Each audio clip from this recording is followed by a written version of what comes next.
Hello everyone, welcome to the MudRoom, our weekly free and live uncommon sense parenting class. How is everybody today? I had both my kids home with me today due to the Ontario teacher strike, which was busy. We had a huge snowstorm over the weekend and it's been really cold here, so we've got a bit of cabin fever going on. But just because it's top of mind, I'd just like to say right off the top that I 100% support the teachers, the EAs, and the ECEs who are striking for our kids. Hashtag no cuts to education, 100% behind you. I don't know how you do your job because I certainly couldn't. So thank you for taking that hit for us and for not throwing my kids' generation under the bus. All right. Now, before we jump into our topic this week, allow me to introduce myself for those of you who are new around here. My name is Allana Robinson, and I'm a parenting effectiveness coach for parents of toddlers, preschoolers, and kindergartners. My job is to help you understand why your children are misbehaving and how to fix it without yelling, shaming, or coercing them.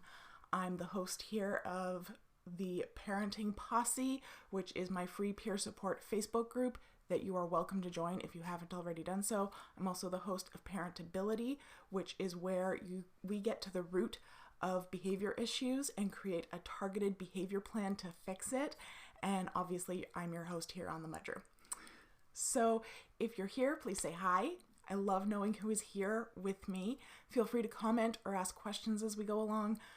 I see the comments and I will happily answer absolutely everybody.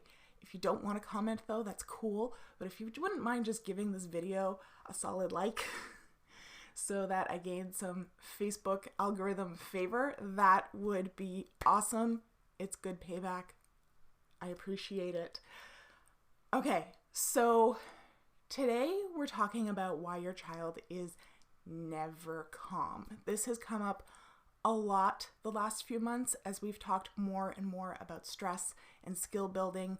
If you're new and you haven't listened to those episodes before, I highly recommend that you do. You can find them on my blog. But the Coles Notes is that you can't teach children, you can't skill build when your child isn't calm, when they aren't alert and engaged. If you try to teach a stressed child, you're going to find that they don't actually retain anything. They can't process the information that you're giving them, and therefore they'll never be able to apply it. And this causes a lot of parents to just throw up their hands and either go, skill building doesn't work, this is bunk, or I can see my child has weak skills and I want to build them, but we can never get to the point where I can work on them with them because they're always running at a 10. They're never, ever calm. So when we're low on energy, our brains kind of go into essential services mode. It turns off anything that isn't essential to keeping us alive.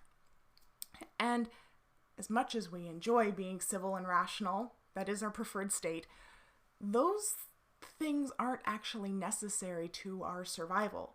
So our brain shuts down the part of our brain, our neocortex, that deals with those things. And often what it will do is it will force us into what's called hyperarousal.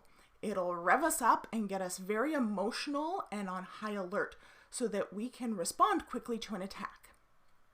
So that means that if your child is never calm, they're always in that hyper-aroused, high alert, highly emotional state. Something is sucking up all their energy and throwing them into that state. Or we will also go into this state if we perceive danger. So this is usually the case with 4-year-olds because they're in that limbic leap stage. Again, if that term is new to you, once we're done here, go grab that episode. But 4-year-olds are by nature somewhat stuck in this state because their limbic system is sucking so much energy going through that huge growth spurt. And because it's the limbic system that is essential to life and it's the one that's growing, it's also super sensitive. So it's kind of like a double whammy in that sense. So you would think that the logical way to fix this would be to find out what is sucking all of that energy or making them feel unsafe, and then just eliminate it. And you would be right. And it would be so lovely if it were that simple. But it's not. Because often with young children, the thing that is sucking so much energy is the demand to use their weak executive functioning skills, which are housed in their neocortex. So using their weak skills requires a lot of energy. So we go into essential services mode, but then we can't teach them how to strengthen those skills because their neocortex is offline. So you see how that kind of sticks us between a rock and a hard place. So what can be done? Most people think of energy expenditure as linear. You know, you wake up in the morning with lots of energy, and then you slowly deplete your energy supply over the course of the day until at bedtime you're running on fumes, and then you just go to sleep. And again, life would be grand if that were the case. We'd all be morning people. We'd all be super productive and social until about 4 o'clock, and then nightlife would just be non-existent because we'd all go home and then just muddle through until bed. But again, that's not exactly how it works. Instead, we wake up, we use some energy, then we take a little bit of a break and do something that rejuvenates us a bit. We eat, we rest, and then we use some more energy. And then we do something that rejuvenates us, and then we use some more energy, so on and so forth. This is why for us moms, we tend to stay awake way later than we should because we tend to not get very many significant breaks throughout the day. So by the end of the day, we're exhausted. But then our kids go to bed and we get a break that gives us quite the second wind, and then we have energy to do all the things. But what happens if you have a child that seems never calm is that they wake up, something sucks all of their energy, and then they can't get back up the hill. They're just stuck there at the bottom, existing in essential services mode. So the first thing to do, if you have a child that is never calm, is to find out what calms them, what refills their tank, what helps them get back up that hill. And the challenge is that that is different for everybody. You know how teenagers blast music? And for like us old fogies, we're like, what the heck is the purpose of blowing your ears out? Well, that's calming for them. That rejuvenates them. That's audio filtering. They tune everything else out by making their music really loud. And music is one of those things that many people find rejuvenating. But obviously we all have our own music preferences. I'm pretty basic. I'm really into like pop, top 40, country, a little bit of hip hop. My husband, however, is much more into classic rock. And so are my boys.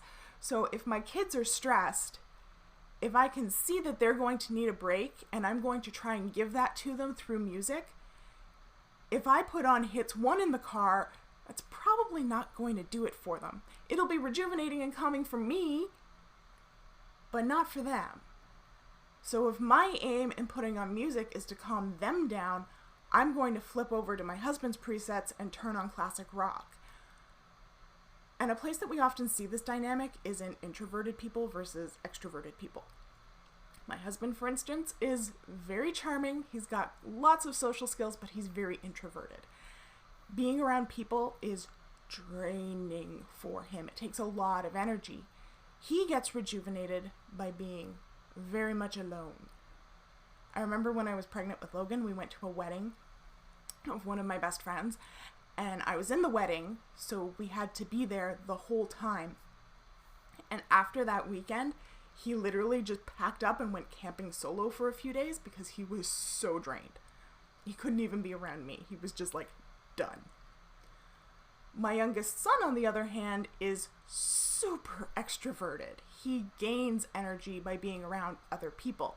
So when we spend too much time at home, like we have over the last couple of days because it's been cold and snowing and school's been canceled, he needs to go out and spend time with people who aren't his immediate family, or else he starts picking fights with his older brother. He starts throwing things around the house. He starts throwing himself off of furniture. He did that last week, actually. He got a nice 2-inch gash in his forehead. He gets super picky about his eating. All of his behavior just goes out the window because he's too stressed. He hasn't had a chance to take that break and fill his tank again. Some people get rejuvenated by running. Some people get rejuvenated by playing an instrument. Some people get rejuvenated by playing video games or building Lego or doing art or just watching Netflix. Everybody is different. So the challenge for us as parents is to figure out what fills our child's tank versus what depletes it, and give them an opportunity to do those things at regular intervals throughout the day so that they're having that fill and empty cycle. So for instance, one of my Parentability members recently figured out that her child loves podcasts, building Lego, puzzles, and heavy work. So now they've arranged their day so that he has planned breaks to do those things at regular intervals throughout the day. And they've noticed a massive improvement in his ability to stay calm, which means she now has openings where they can work on skill building, and that will soon pay off too. So it stops that hamster wheel. I know this is super overwhelming. I've just given you a ton of information. But I know it can feel overwhelming to try and find your child's calm, especially since we tend to default to what calms us. Or parents will default to TV because it makes their child quiet, but TV is not calming. In fact, studies have been done and it shows that because TV is so stimulating, it's actually mentally exhausting for children. So don't fall into that quiet trap. And we're going to talk about that more in February, but quiet does not equal calm. But if you're like, holy hell, I just don't even know where to start with this, please come join us in Parentability. I have an entire section of our core content that was just added in September to help you figure it out. Plus you get access to me for daily coaching on our Facebook members exclusive group and our twice monthly coaching calls so that I can help you troubleshoot this. We actually have one coming up on Thursday. Yes, looking at my calendar. Thursday, we actually have our second call this month that you can jump in on. So, so many of our members are working on this right now. And it's not simple. It's really complicated. But I can and I will help you figure it out. All you have to do is register and we can hit the ground running. So the link for that should be in the description. If it's not, I'll drop it in the comments. Jana, hey, thank you for being here, Jana. She says, this information is golden. Thank you. You are so welcome. It's really an interesting concept. Once you start looking at things with the frame of energy expenditure, so much about what our kids do starts to make sense. So I hope that gave you some direction and clarity. Remember, behavior is always communication. It's just a matter of figuring out what they're communicating. And the nice thing is that children learn to regulate by being regulated. You are going to have to set this up and enforce it at first, just like my member who is now enforcing break times throughout the day for her son, because they don't know how to do it by themselves. If they knew how, they would do it. Being dysregulated is hell. Nobody chooses that. So yes, this takes a lot of front-loaded effort on your part, but gradually they will begin to figure out that this makes them feel better, and they will start to take it over piece by piece, step by step, and they'll be able to do it by themselves. And you'll start getting comments like, oh, he's so good, he stays so calm, he's such a good leader. And you'll be mentally melting down going, great, that took so much work, but it was so worth it. Okay. Nicole, hey Nicole, thanks for being here. any tips on how to apply this to younger toddlers? My son is 20 months. Exact same thing. Okay, there's no difference. Applying this to a 15-month-old, a 20-month-old, a 3-year-old, a 6-year-old, a 21-year-old, it's all the same thing. You just gotta find their calm, find those things that calm them down, and then give them regular times throughout the day to do that. Like, don't cram it all at the end of the day, because again, you're going to have that depletion and then a spike again, and then they'll be all energized before bed, and you don't want that. You want them to have that empty and fill throughout the day. Naturally, most Western societies have somewhat of this built in, right? We have breakfast, which is a break. We have lunch, which is a break. We have dinner, which is a break. Those are normal societal breaks that we've built in.